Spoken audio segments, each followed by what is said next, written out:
Assalamualaikum warahmatullahi wabarakatuh. Selamat sore kawan-kawan bercerita dimanapun kawan-kawan bercerita berada. Kembali lagi bersama saya Davida Rustom Hussein di episode bercerita yang ke-47.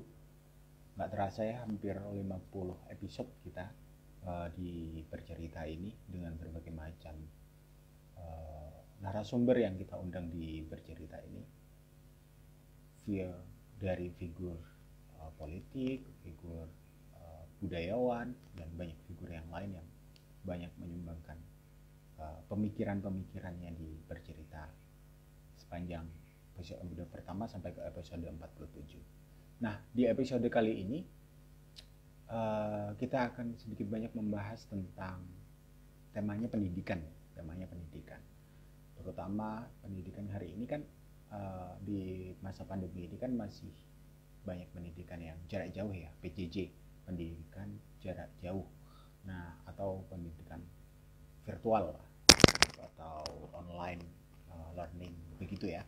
Nah, tapi di bulan Juni ini rencananya pemerintah melalui SKB 4 Menteri ya kalau nggak salah, Mendikbudristek, Kementerian Agama, Kementerian Kesehatan, dan Kementerian Dalam Negeri telah mengeluarkan kesepakatan bersama.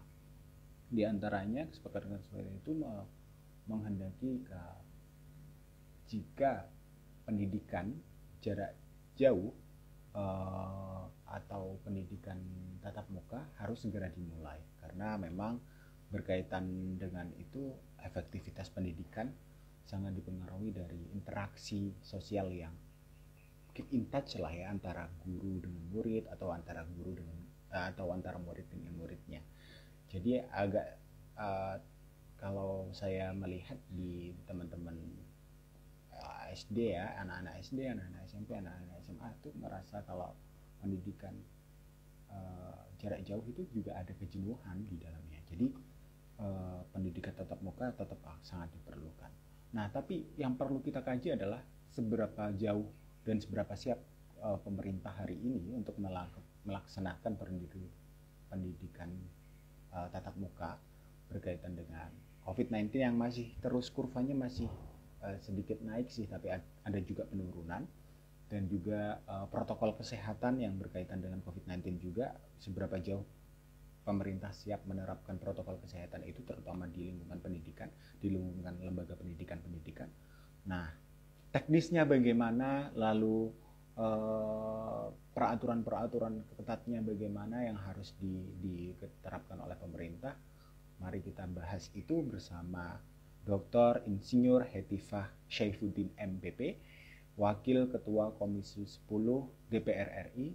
Beliau berasal dari fraksi Golkar, dan beliau di Golkar juga sebagai Wakil Ketua DPP Golkar kalau tidak salah. Baik, mari langsung saja kita undang beliau di forum ini untuk ngobrol langsung dan kita sharing langsung dengan beliau. Kalau ini tema buat ibu nggak berat sih, tapi kalau kita nih, tapi juga penting, sangat penting menurut saya, karena berkaitan dengan ya lagi-lagi ya kebijakan pemerintah tentang PJJ pendidikan ya, tentang pendidikan terutama ibu fokusnya di Dewan kan juga tentang pendidikan ya, di Komisi 10 terutama kan fokusnya di situ. Nah, ini terutama kita mau bahas nih Bu tentang sistem apa ya, kalau kita lihat kan hari ini semua mulai beralih ke era digital ya, digitalisasi semuanya. Apalagi kita dimudahkan di masa-masa COVID-19 ini, kita dimudahkan sekali dengan virtual learning yang ada, Zoom fasilitasnya, terus kemudian internet dan lain-lainnya, sehingga meskipun kita tidak secara langsung tatap muka, tapi kita juga bisa sambil belajar bersama dengan satu sama lain. Nah, di 1 tahun ke belakang kita mungkin virtual learning sangat jamak di kalangan pelajar kita dan terutama mahasiswa. Tapi hari ini kan dari SKB 4 Menteri itu ada Mendikbudristek, terus kemudian Menteri Agama, Menteri Kesehatan, Agama, dan Kesehatan dan Dalam Negeri. Iya, itu kan udah menyepakati bahwa kita akan mulai beralih dari pembelajaran jarak jauh ke pembelajaran tatap muka, PTM. Nah, menurut Ibu nih, ini sih klise aja ya, Bu, ya. Tapi ini perlu dipastikan kembali, Bu.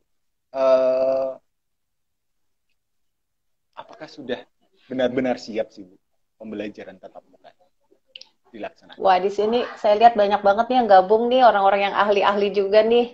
Ada Bung Oh Indra iya, juga, Karis. Aduh, seneng ya. Harusnya kita tanggap juga nih dia nih. Tapi kalau soal siap nggak siap itu sangat diverse ya. Maksudnya kita tuh Indonesia tuh begitu luas. Mungkin tidak semua daerah sama ya tingkat kesiapannya gitu. Tetapi ketika pemerintah pusat khususnya Kemendikbud dan juga kementerian lain ketika membuat SKB 4 Menteri ini ingin memberikan satu acuan ya. Sebenarnya kan acuannya adalah ketika gitu ya syarat-syarat yang paling mendasar yaitu vaksinasi dari tenaga pendidik dan kependidikan sudah tuntas gitu. Kemudian sekolah-sekolah sudah mengisi daftar checklistnya ya, daftar periksanya apa saja yang harus mereka persiapkan gitu kalau ingin melakukan pembelajaran tatap muka. Nah, jadi sebenarnya kalau ada yang merasa sudah siap, sebenarnya persilahkan nih oleh pemerintah pusat untuk mulai memberlakukan. Dan banyak daerah sih sekarang sudah melakukan uji coba ya. Kemarin ada beberapa daerah yang bahkan di luar Jawa juga, itu seperti di Jambi kemarin juga udah melakukan uji coba ya. Kalau di Jawa banyak juga yang sudah melakukan uji coba. Gitu. Sebagian besar sih merasa mereka cukup siap ya, dengan catatan tadi vaksinnya juga tersedia karena banyak daerah yang ternyata vaksinnya agak seret-seret juga. Waktu saya ke Kaltim kemarin juga ternyata tidak semua guru ya, atau belum semua guru mendapatkan pelayanan vaksin gitu. Jadi harus ada percepatan sih. Ini targetnya tuh terlalu emang agresif ya. Jadi itu diakui juga oleh Mendikbud. Nah, jadi kita sebenarnya ini sih David karena merasa bahwa PJJ ini memang memberikan banyak dampak negatif, makanya udah pengen cepet-cepet tatap muka gitu. Tetapi untuk bisa melakukan tatap muka itu persyaratannya berat juga. Nah, ini yang harus kita kawal bersama, jangan sampai pembelajaran tatap mukanya berjalan sementara COVID-nya sendiri belum bisa kita kendalikan. Apalagi sekarang kita banyak yang mudik juga ya, walaupun sudah dilarang ya. Bisa-bisa sehabis libur panjang Idul Fitri ini terjadi lonjakan kasus lagi. Jadi ya harusnya Kemendikbud juga menyiapkan plan B-nya. Itu in case kalau COVID-nya belum terkendali, apa yang akan dilakukan? Ya pastinya pembelajaran jarak jauhnya diperpanjang dong, tapi harus kita efektifkan dari yang sekarang, harus diperbaiki terus gitu. Jadi ya kalau dibilang siap kayaknya masih itu deh, kapasitasnya masih beda-beda lah intinya David gitu. Ada yang merasa sudah siap, tapi juga banyak yang sebenarnya belum melaporkan kesiapannya. Jadi sebenarnya terus terang nih, kita nggak punya data yang akurat, terbarukan dan lengkap terkait dengan kesiapan ini. Ngaku aja gitu. Oh, sampai saat ini, Bu? Sampai saat ini? Iya kan sebenarnya kan gini, sebenarnya kan Kemendikbud itu punya website ya.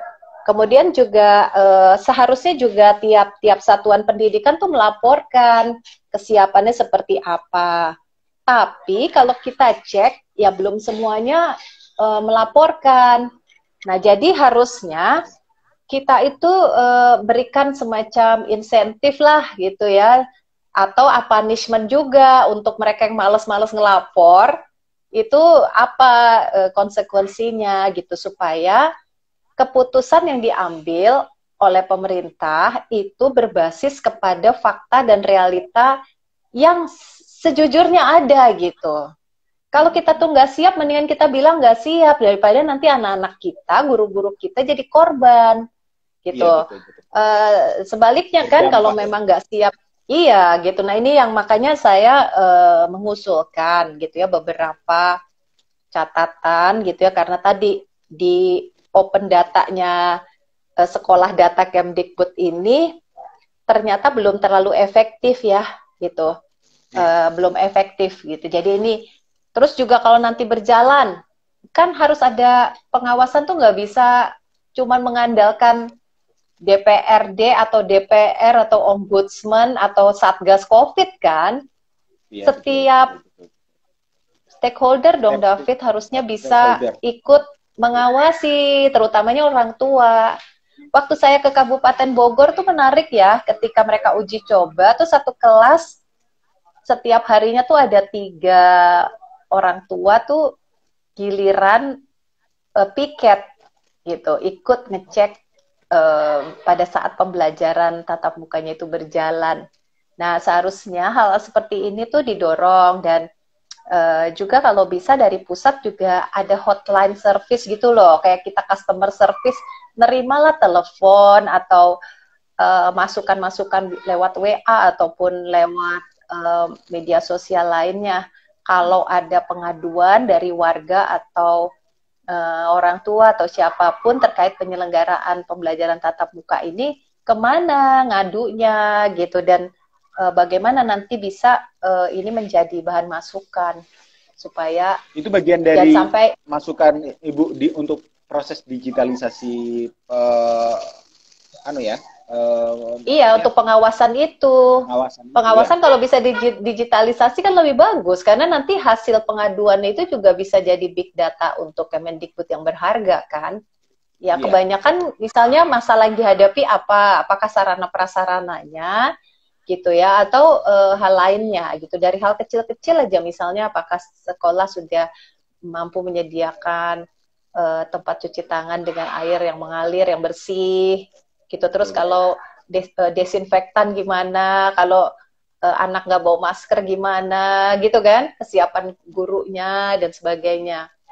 Nah jadi sebetulnya kalau bisa ada survei cepat dan kemudian proses pembelajaran ini kita cek gitu ya kepada setiap satuan pendidikan sekolah kondisinya mereka gimana. Ini bagus sekali. Jangan nanti Mas Menteri ngotot ya kita mulai gitu. Ternyata sebagian besar sekolah nggak siap. Waduh, berarti itu bahaya sekali dan jadi bumerang susah juga ya kalau nanti ke pemerintah. Iya. Justru akan coba deh kamu bayangin. Menaikkan kurva, terus ada klaster-klaster baru, klaster sekolah begitu kan. Iya, betul. Dan ya walaupun di dalam SKB kan disebutkan ya maksudnya banyak sebetulnya SKB-nya ini kan panjang banget nih, lebih dari 40 halaman. Sebenarnya sangat detil mengatur gitu berbagai hal. Tapi dalam pelaksanaannya kalau saya perhatikan ternyata juga banyak pemerintah daerah tuh yang masih belum bisa berkoordinasi satu sama lain. Karena kan untuk kesiapan belajar tatap muka ini bukan cuma sekolahnya yang atau dinas pendidikannya siap, tapi harus didukung oleh SKPD atau dinas-dinas lainnya kan David, misalnya dinas kesehatannya, misalnya tadi nyediain vaksin. Kemudian juga kalau misalnya ada preseden, tiba-tiba ada yang sakit, terus gimana tuh? Diindikasikan misalnya dia kena COVID, walaupun nanti harus diperiksa dulu tuh di mana, gitu, tesnya di mana, tempat terdekat untuk mereka memeriksa tuh udah tahu belum, gitu, ada nggak tersedia, gitu. Terus belum lagi soal transportasi nih, yang sering jadi catatan juga, soalnya kan anak-anak kalau dari rumah ke sekolah, dari sekolah kembali ke rumah, dia tuh beresiko juga kan menjadi pembawa COVID. Kalau sampai nularin orang tuanya ataupun ada anggota keluarga lain, apalagi yang punya komorbid. Nah, kita juga harus punya data. Siapa keluarga yang punya resiko atau rentan. Terus tapi itu anak ini gimana? Sampai saat ini belum ada data-data tersebut.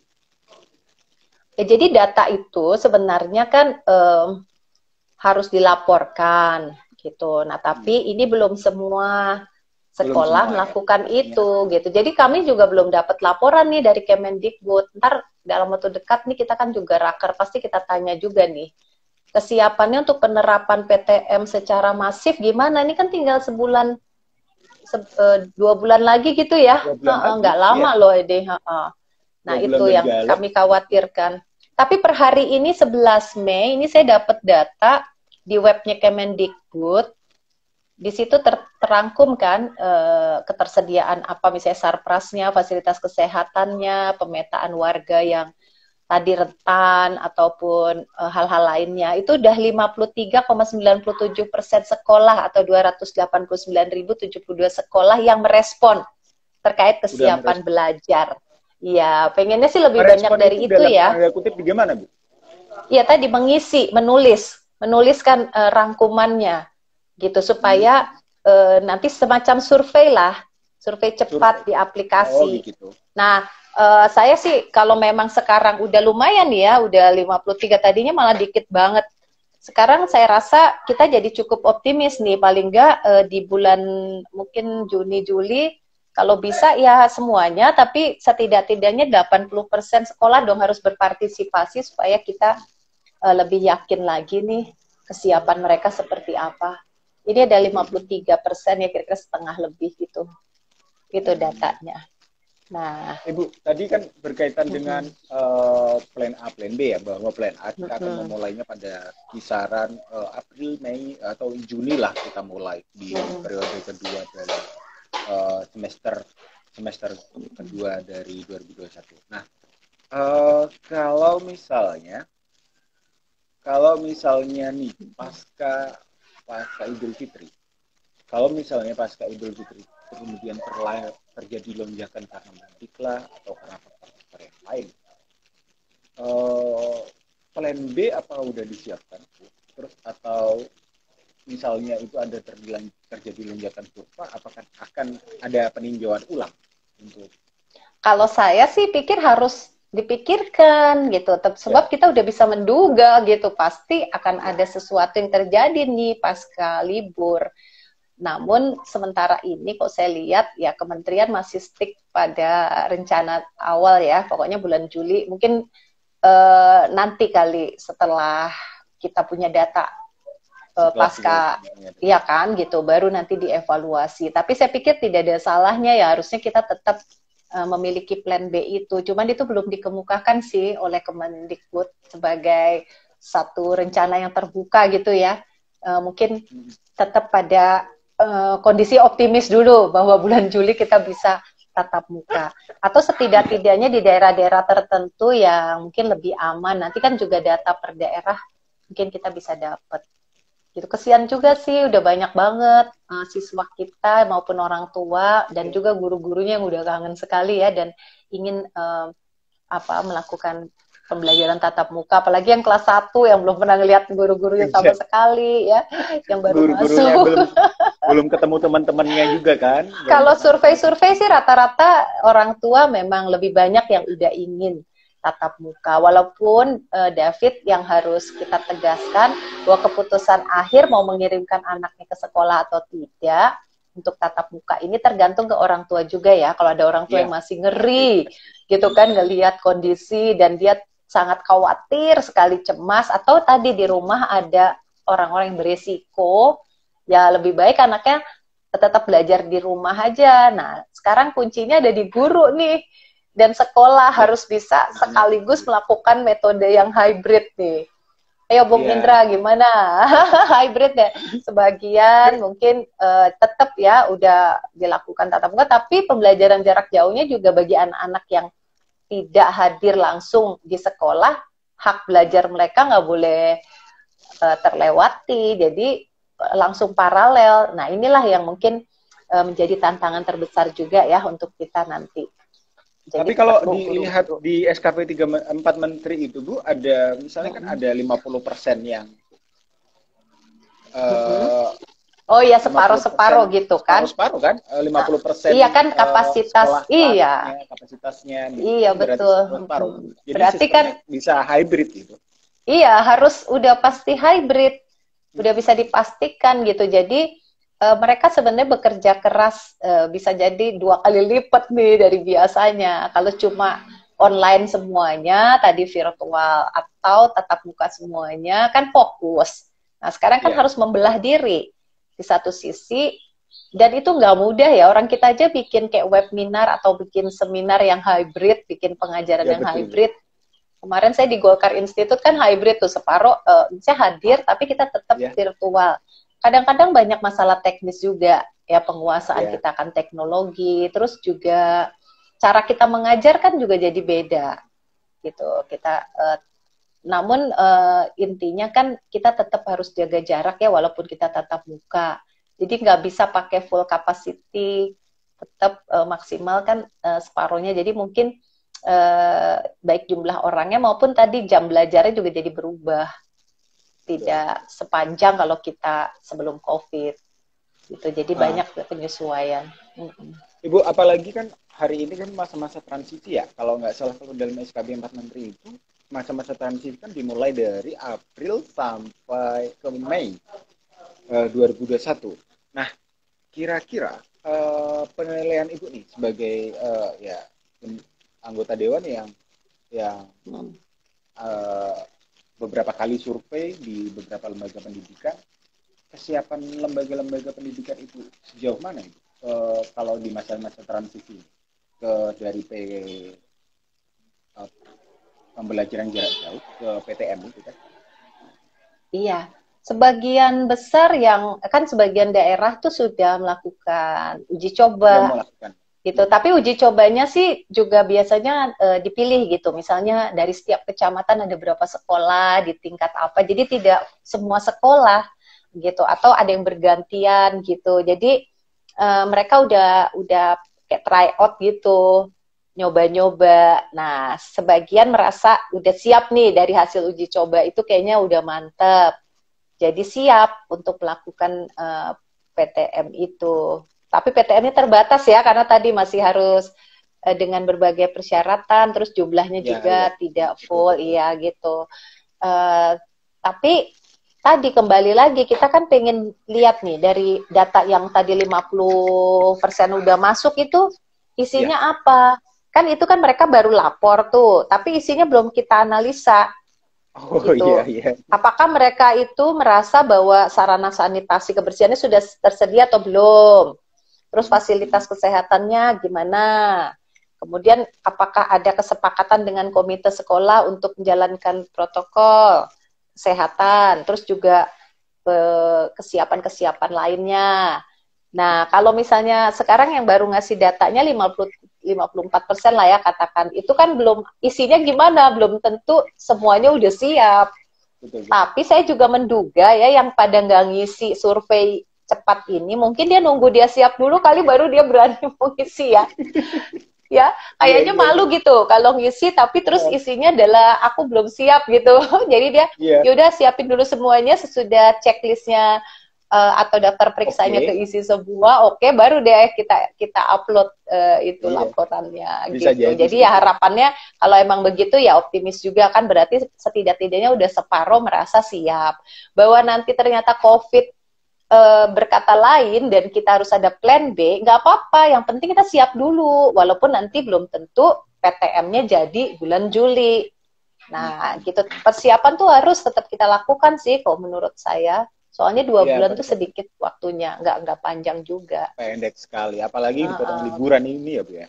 Dipotong liburan. Iya, nah jadi habis Ini liburan ini kita pun mungkin 2 minggu sesudah liburan harusnya semuanya ini dulu ya, memastikan apalagi safety dulu ya ya kalau kita semuanya. mau mulai coba-coba ya kan, supaya ada kepastian kita semua sehat, ya baru kita kumpul lagi di sekolah untuk mencoba uji coba PTM tatap muka Tapi lagi. Karena tapi ini berkaitan dengan teknis. Bagaimana memastikan setiap harinya kalau murid-murid itu benar-benar tidak terinfeksi virus. Misalnya apakah harus dia dites ginos setiap hari atau ada swab PCR tiap minggunya atau gimana? iya, masalahnya sekarang bagaimana kita memastikan, pertama guru-gurunya dulu ya, makanya vaksin itu Oh ya, kan yang utama guru-gurunya dulu dulu vaksin. gitu ya, supaya vaksin aja tidak memastikan bahwa guru-guru dan Bebas. juga tenaga kependidikannya bisa bebas dari penularan kan, gitu. Jadi saya sih sarankan kita melakukan juga tes ya, apakah itu PCR atau minimal antigen pas sebelum PTM gitu, supaya ada kepastian. Tapi kalau itu tiap hari dilakukan kayaknya nggak mungkin ya, di Iya, samping makanya. dari sisi ya maksudnya nggak mungkin itu dilakukan setiap hari. Jadi yang paling bisa dilakukan adalah bagaimana memastikan gitu ya bahwa di sekolah, klaster sekolah itu aman. Kemudian juga ketika anak pulang ke rumah, di perjalanan juga mereka aman. Terus sampai di rumah juga anak langsung mandi, ya kan? Supaya semuanya. Jadi artinya ada kedisiplinan dari semua pihak untuk menjalankan protokol kesehatan gitu, untuk mencegah Dan koordinasi yang gitu. intensif antara sekolah dengan orang tua murid pastinya itu ya. Iya, jadi orang tua murid itu kan yang paling utama yang memberikan anak-anak pengetahuan dan kebiasaan baru ini. Kan anak-anak juga 2 bulan lagi mau ke sekolah, dia kan harus terbiasa dulu. Nanti di sekolah itu beda sama sebelumnya.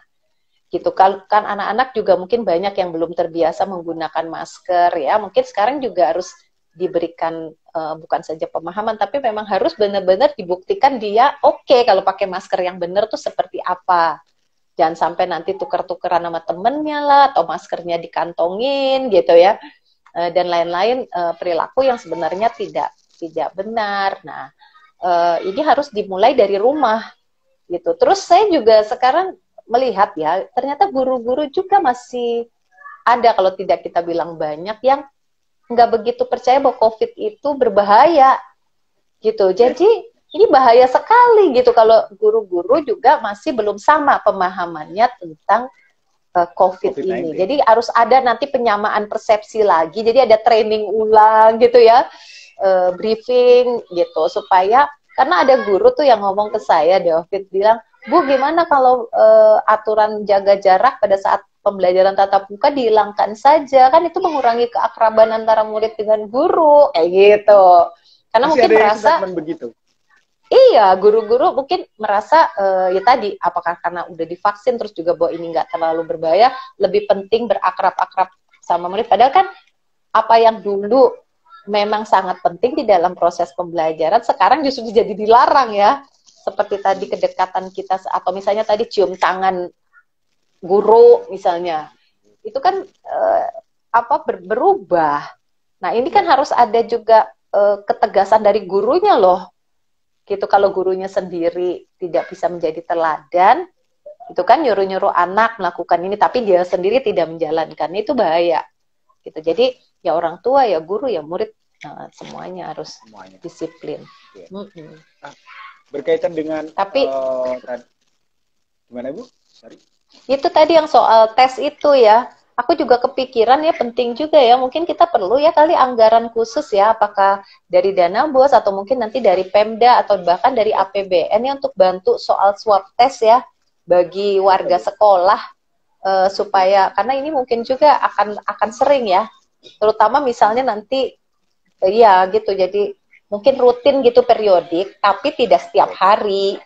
Betul. Tuh, mungkin periodik berapa minggu sekali atau bagaimana, tapi kan perlu dana nih. Iya. Belum kepikiran juga nih, belum ada sih kalau di APBN dana itu, tapi mungkin bisa kita dorong ya supaya tersedia ya untuk memastikan PTM-nya karena bagus. riskan juga kan kalau masuk aja tapi tidak ada misalnya dites dulu sebelumnya atau periodik ya, secara berkala, misalnya seminggu sekali, 2 minggu sekali begitu. Kan kita tidak tahu penularannya dari mana, meskipun toh kita tidak sangat menjaga betul-betul protokol kesehatannya, tapi di luar lingkungan sekolah kita tidak tahu apa yang dilakukan anak-anak, apa yang dilakukan murid dan lain-lain. Kan itu perlu juga. Iya. Jangan sampai nanti kemudian karena hal yang dibawa di luar tadi kemudian jadi presiden buruk, penularannya justru di lingkungan sekolah. Gitu. Iya sih, itu menjadi catatan yang penting ya. Memang Iya, sekarang juga Ikatan Dokter Anak juga belum menyarankan pembelajaran tatap muka dilakukan. Jadi berarti ini semacam warning ya supaya kita betul-betul mempersiapkan diri dengan sematang-matangnya. Itu kesiapan tadi kan bukan hanya sarana prasarana, tapi juga kesiapan mental kita dan iya, kedisiplinan kita itu. betul. Jadi makanya pengawasan itu jadi penting gitu supaya ketika kita juga melihat sesuatu terjadi secara tidak, katakanlah misalnya ada satu sekolah kan seharusnya kita di situ diatur ya soal jajannya anak misalnya kan nggak Hmm. boleh kantin buka dan sebagainya. Tapi tiba-tiba Betul, ada betul. sekolah yang misalnya mengizinkan ada orang jualan terus anak mulai berkerumun gitu kan jajan Iya, barengan dan sebagainya. Nah kemana ngadunya gitu. Makanya Satgas Covid daerah juga harus bekerja keras ya untuk hmm, mengawasi satuan-satuan pendidikan ini, terus orang tua murid gitu. Terus kalau mau mengadukan, ngadunya kemana? Itu loh, nah makanya itu perlu dia. ada hotline gitu. Kalau ada Ya, hotline-nya, gitu, apalagi ada aplikasi yang bisa kita tinggal, ya maksudnya memudahkan lah semua orang untuk memberikan masukan, itu kan bisa langsung dicek, bisa langsung dicek di sekolah mana nih gitu. Langsung mungkin ditegur gitu kepala sekolahnya, kemudian di lakukan perbaikan atau pembenahan kan gitu. Nah, pemerintah berkaitan juga dengan harus itu, Bu. siap. Berkaitan dengan proses pengawasan pene- penerapan PTM berbasis digital itu. Selain hotline atau aplikasi, apakah ada instrumen lain yang menurut Ibu, oh ini perlu untuk diterapkan sehingga ini mau meminimalisir misalnya penularan, meminimalisir apa penularan di beberapa daerah atau di beberapa sekolah atau juga meminimalisir mengetahui lebih cepat kepada orang tua murid maupun instrumen stakeholder tertentu supaya bertindak cepat. Iya, memang ini harus ada apa ya? Kesigapan. Jadi di samping tadi bantuan teknologi, itu kan untuk memudahkan kayak semacam apa ya? Ya mungkin pusat pengaduan gitu ya dengan tapi si pusat pengaduan ini bukan cuma nampung-nampung, bukan cuma nampung-nampung aduan, tapi dia langsung menyalurkannya gitu. Jadi dia bisa mendapatkan info, kemudian nanti langsung menyampaikan info yang dia dapat itu kepada pihak-pihak yang terkait dan berwenang untuk bisa merespon gitu. Jadi itu satu ya kan karena dengan bantuan masyarakat inilah gitu kita bisa cepat tahu bahwa ternyata ada sekolah yang benar-benar tadi misalnya belum bisa menyediakan tempat cuci tangan ya udah nanti harus dibantu apa oleh Pemda atau misalnya diingatkan gitu ya atau bahkan jika perlu sebenarnya dari sekarang kalau data itu kita dapat orang tua murid juga bisa ya ikut berkontribusi bukan cuma tadi sekedar mengawasi bahkan bisa ikut mencarikan solusi-solusi kan untuk Ya, hal-hal tertentu betul. yang terkait dengan kesiapan itu. Jadi saya rasa pengaduan itu penting ya. Jadi kayak semacam pengaduan yang tadi berbasis digital supaya langsung ada respon gitu kalau ada masalah. Itu yang saya pikir harus dilakukan. Tapi Jadi Pemda kan yang paling dekat dengan sekolah. Jadi kalau pemerintah pusat tuh kan agak jauh ya jangkauannya. Nah, ini pemerintah daerah lah yang sebenarnya menjadi kunci sih. Gitu. Pemerintah daerah tuh harus aktif ya. Kalau perlu kan keliling gitu, ngecek kesiapan sekolah, dicek langsung, dilihat gitu. Dan mungkin bahkan menyediakan sarana prasarana ya. Contohnya saya juga punya pikiran berdasarkan masukan dari beberapa sekolah alam itu ternyata kalau belajar tatap mukanya ini dilakukan di ruang terbuka itu juga mengurangi resiko penularan. penularan. Nah, gimana nih caranya gitu supaya orang tua atau bahkan Pemda ikut menyiapkan. Jadi misalnya ada satu sekolah gitu punya halaman atau ruangan terbuka, tapi halamannya tuh masih berantakan.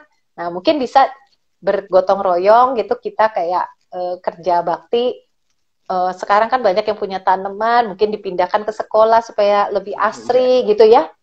Misalnya jadi ada penghijauan gitu. Terus Satu murid bawa satu tanaman dibuatlah itu. misalnya apapun kita rapihkan. Iya. Terus kalau perlu di situ ada taman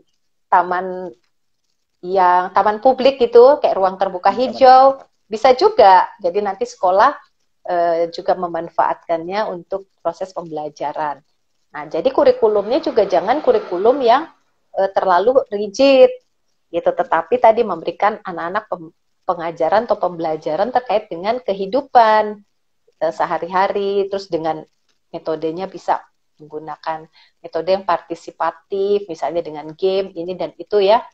Jadi banyak perubahan dan kreativitas yang bisa diciptakan. Yang penting kan ada interaksi antara anak dengan guru, walaupun tetap jaga jarak dan terjaga protokol kesehatannya. Yang penting mereka ketemu gitu kan, walaupun itu di halaman gitu. Kalau menurut saya bagus juga ide itu. Kalau bisa dicontoh gitu ya di tempat-tempat yang kebetulan punya lapangan atau tempat yang cukup nyaman atau ada kebun yang bisa kemudian dijadikan tempat belajar. Menurut Ibu, apa risiko terburuk bila misalnya pemerintah tidak menggunakan pengawasan digital itu? Misalnya pengawasannya basicnya masih sangat manual sekali, jadi stakeholder lalu melaporkan, misalnya kepala sekolah melaporkan lagi ke dinas-dinas terkait melaporkan lagi ke atasan melaporkan lagi. Sistemnya masih sangat bertahap begitu dan akan ya makanya komplain handlingnya harus benar. Komplain handling yang penting, bukan soal ngadunya, tapi ya, handling cara menangani hasil pengaduannya itu yang penting. Kan kalau kayak sekarang dengan berbasis digital, kita jadi tahu apakah ini udah dibaca nih pengaduannya, apakah ini udah disalurkan kemana. Misalnya gini, saya mengadukan sekolah A di kota Samarinda gitu. Ternyata belum menjalankan ini, atau misalnya gurunya ternyata tidak tertib begini-begini, misalnya gitu. Nah, kan apakah kemudian kepala sekolahnya sudah ditegur atau sudah dihubungi? Gitu. Kita kan kalau bisa kita tahu apakah pengaduan kita sudah direspon sampai sejauh mana gitu. Jadi kita bukan cuma memberikan info, tapi ya kayak kita sekarang transportasi online aja kan bisa tahu nih, oh udah berangkat, oh udah deket mana gitu. Jadi kita juga tenang gitu. Oh ini kepala sekolahnya udah tahu kok, pasti nanti dia akan perbaiki gitu. Atau ini Pemdanya atau Satgas Covid-nya udah tahu gitu. Mudah-mudahan nanti akan ada tindak lanjut dari pengaduan ini gitu. Karena resikonya kalau kita tuh nggak bergerak cepat, ya resikonya berat sekali. Berat, ya kan kalau ada satu sekolah yang ternyata iya buruk, ya kan pasti bisa kalau udah terlanjur terjadi penularan kan there is no point to return. Gimana kita mau balik lagi? Udah terlanjur. Nah sementara kalau yang namanya anak-anak, bila mereka tidak disiplin atau apa, kan kita juga nggak bisa menghukum dia ya, gitu kalau sampai udah kejadian. Jadi kita lah yang dewasa-dewasa ini yang harus segera bertindak. Gitu. Otherwise ya tadi resikonya ya bisa nyawa orang lain ya. Mungkin karena anak mungkin lebih resiko kerentanannya lebih rendah, tapi kan dia bisa menjadi OTG itu kan, membawa virus kepada orang lain. Gitu. Justru ke orang tuanya masing-masing itu yang akan sangat mengkhawatirkan, Bu. Meskipun kalau anak tingkat resiko bekerjanya virus terhadap anak itu masih sangat rendah. Iya, kalaupun ada mungkin gejalanya tidak terlalu berat ya, lebih ringan, cepat sembuhnya, misalnya seperti itu ya dari data yang ada sejauh ini seperti itu. Walaupun ada juga anak-anak yang mungkin juga punya bawaan penyakit tertentu, dia juga bisa saja sampai meninggal dunia juga bisa gitu. Tapi secara umum dibandingkan orang tua, mereka lebih ringan resikonya. David sendiri sebenarnya setuju nggak nih kita PTM kira-kira nih bulan Juli? Tapi kalau aku sendiri sih sangat, aku sih dari beberapa keluhan teman-teman yang pembelajaran jarak jauh ya, mereka satu keluhan ya, Nggak efektif ya. nggak efektif, dua juga jenuh kan, jenuh, Iya sih. apalagi terus ketiga itu Bosen ya. kadang iya, mereka yang anak baru, maba-maba hari ini nggak pernah ketemu sama Ya teman sekelas itu yang dosennya sama sekali. Itu kan juga betul. jadi kalau mereka masuk di sekolahnya masing-masing awkward begitu Bu. Beruntung mereka punya momen Ramadan ini yang misalnya mereka bisa buka bersama, tapi pun itu masih sangat dibatasi sih karena momen buka bersama kan juga sangat terbatas juga. Artinya kan juga pembelajaran yang jarak jauh ini ada positif ada negatifnya. Positifnya kita mengurangi interaksi tatap muka satu sama lain, tapi juga negatifnya juga orang yang bertatap muka itu kan interest satu sama lainnya dapat, terus juga hubungannya lebih apa ya, lebih Iya, dalam lebih gitu. akrab, terus juga dalam ya, kalau di dalam, iya sih, apalagi kait dengan tadi pendidikan karakter gitu kan, susah ya Nah kita ya betul. terlalu mengandalkan. Misalnya hal-hal yang tadi kita harus ajarkan melalui berbagai cara dari praktek gitu kan, nggak bisa lewat Betul. layar Bisa. aja ya. Ya sih, mudah-mudahan lah ya. Jadi kita lihat perkembangan, tapi intinya gitu sih, David, kalau menurut saya ya. Jadi pertama, sekarang saatnya setiap pihak menyiapkan diri. Orang tua siapkan diri, kalian juga yang mahasiswa dan pelajar juga menyiapkan diri, guru-guru apalagi, sekolah juga, pemerintah memfasilitasi. Nah, pemerintah juga harus berkoordinasi.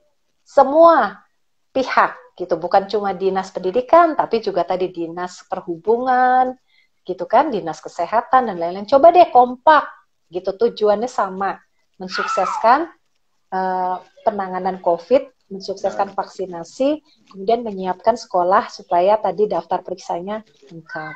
Kemudian sekolah siap-siap untuk melaporkan keadaan apa adanya, jujur aja. Kalau memang ada yang belum siap, laporkan. Andaikan nih pemerintah pusat dapat info.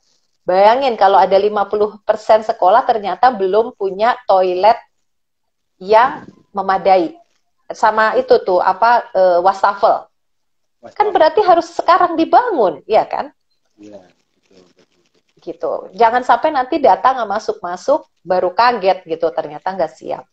Tapi di luar semua itu ya tetap kita harus lihat perkembangan situasi. Kita juga nggak boleh tutup mata ya kalau nanti ternyata COVID. Ya itu nggak diharapkan sih, aduh amit-amit banget ya, jangan sampai COVID-nya meledak, apalagi ada varian baru. Tapi kalau itu terjadi juga, ya kesehatan dan keselamatan anak-anak maupun guru-guru kita nomor satu. Pendidikan akan mengikuti.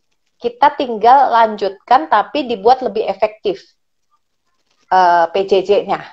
Kan kita udah belajar nih setahun. Gitu. Gimana supaya nggak menjenuhkan, gimana nggak membosankan. Terus daerah yang belum ada internet dibangun tahun ini kan, supaya akses ke internetnya udah memadai gitu. Bu, kalau misalnya Bu, satu lagi Bu, pertanyaan yang penting menurut saya. Instrumen apa yang disiapkan oleh Komisi 10 sendiri ya misalnya untuk memantau dan mengawasi pemerintah terkait dengan penerapan PTN ini? Kalau kami kan Komisi 10 sebelumnya kita udah membentuk panja ya. Gitu. Waktu itu karena kita masih baru gitu soal PJJ. Nah, sekarang kami pertama akan melakukan raker kan, begitu. Ini mungkin dalam minggu-minggu depan kita akan raker sama Mas Menteri dan minta laporan. Itu segala apa yang kita diskusikan sekarang pasti nanti sampai juga gitu. Kita dengar apa sampai sejauh mana data-data itu ada soal kesiapan. Kita pengen dengar. Terus kita juga sambil cek kan data-data COVID nanti kita sandingkan. Kalau perlu kita juga akan panggil Kementerian Kesehatan ya, Menkes. Gimana, siap nggak? Gitu dari sisi menurut mereka gitu. Jadi SKB 4 Menteri ini harus dievaluasi lagi sebelum benar-benar TET kita mau masuk sekolah gitu, supaya tadi plan B-nya tetap ada gitu. Nggak mungkin kita langsung jalan, nggak bisa, harus evaluasi dulu kesiapan dan evaluasi perkembangan penularan COVID-nya. Nah, nanti kami juga akan melakukan kunjungan. Kita akan kunjungan langsung ke daerah-daerah tertentu sebagai sampel untuk ngecek lagi. Gitu, sejauh mana mereka, dan juga kami tetap membuka diri ya, kalau kita lagi rapat kan kita juga bisa melalui streaming, kalian bisa dengerin, bisa kalau perlu nge-WA kita, ngasih masukan kalau ada hal yang kayaknya belum terbahas atau mau ditanyakan ke Mas Menteri, boleh gitu. Ke depan nanti Ibu itulah saya coba. Ya gitu, siap. Pokoknya sama-sama ya kita awasi ya teman-teman. Dari berita baru juga saya tunggu kabar-kabarnya. Ya kita tetap harus optimis dan gak usah cemas berlebihan. Yang penting action gitu.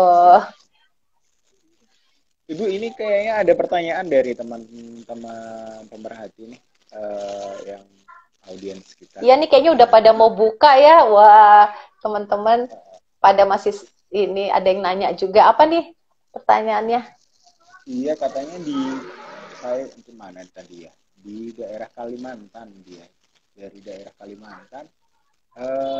Dia masih ragu-ragu untuk buka. Gimana caranya untuk tetap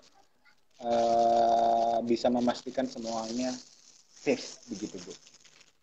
Dia sebagai orang tua murid, kan orang tua murid nih kayaknya udah nggak sabar gitu kan. Mungkin dia juga semangat nih mau tatap muka, dan percaya bahwa mungkin pemerintah daerah, misalnya kota kabupaten kalau dia di SD SMP gitu kan siap. Tapi bisa saja gubernurnya belum merasa aman. Nah, oleh sebab itu, nanti pemerintah provinsi pun harus melihat kondisi kota per kota. Ya, jadi jangan disamaratakan. Pokoknya Kaltib semuanya tidak PTM. Lihat juga kesiapan masing-masing daerah. Mungkin di daerah tertentu yang COVID-nya ternyata penularannya udah bisa dikendalikan. Mungkin nggak sampai 0, tapi udah bisa dikendalikan. Dan cenderung misalnya tadi tingkat penularan ataupun tingkat kematian dan juga mungkin bed okupansi rasionya udah rendah ya di rumah sakit, mungkin udah bisa dipertimbangkan, apalagi kalau vaksinasi gurunya udah final, udah selesai, tenaga pendidiknya juga udah gitu kan. Jadi jangan disamaratakan gitu. Satu kota juga bahkan bisa aja ada kecamatan tertentu yang rawan karena mungkin dia di daerah perbatasan atau di situ ada peristiwa tertentu ya yang membuat mereka lebih rentan gitu. Jadi harus menggunakan data gitu, dan berikan informasi ini juga kepada para pembuat kebijakan kita ya di tingkat provinsi. Paling tidak informasi itu juga mudah diakses oleh siapapun ya, Bu ya. Nah, justru itu. Makanya kalau datanya ada, iya kan ketahuan mana yang siap, mana yang enggak. Itulah sebabnya nanti kami akan dorong Kemendikbud untuk memberi semangat kepada setiap daerah untuk mengumpulkan data itu. Dan ambillah keputusan berbasis data. Gitu. Ya, termasuk data COVID-nya. Kalau memang kenyataannya di Kalimantan Timur tiba-tiba lagi banyak yang mudik, gara-gara banyak yang mudik terus jadinya meledak COVID-nya, ya udahlah Bu, sabar aja dulu ya, jangan dulu PTM. Boleh buat. Tapi ngomong ini udah hampir jam 5. Ternyata udah ini ya, harus siap-siap ya teman-teman semuanya. Terima kasih ya, terima kasih udah menyimak, dan sekali lagi kami dari DPR merasa berterima kasih jika kalian semua bisa ikut memberikan input-input yang positif dan juga input-input yang konstruktif, data-data dari lapangan gitu ya, yang berbasis apapun ya, maksudnya pengalaman kita, apa yang kita lihat, apa yang kita rasakan gitu, disampaikan sebagai bahan untuk kami mengevaluasi kesiapan PTM ini. Selamat berbuka. Semoga juga apa yang dilakukan oleh pemerintah dan Komisi 10 juga bisa berjalan lancar dan terkait dengan PTM itu, Bu. Mudah-mudahan ya kita tetap ya semangatnya adalah optimis ya, dan kita terus siapkan diri semaksimal mungkin. Tapi keputusan tetap harus diambil dengan rasional, dengan menggunakan data. Pokoknya kita juga jangan emosi gara-gara udah lama nggak ketemu teman, nggak ketemu guru, ya kan? Kita emosi. Kita tetap harus menggunakan data, dan insya Allah lah ya semuanya. Ini kan udah ulang tahun kedua ya COVID-nya, semoga tidak panjang umur ya. Jadi kita semuanya bisa segera selesai ya Bu ya. selesai. Semoga tahun depan gitu. udah mulai normal kembali kita, atau iya. sudah mulai normal kembali. Bener deh pertengahan. Aku yakin pokoknya kalau kita sama-sama disiplin kita bisa mulai bulan Juli ini ya. Bismillah.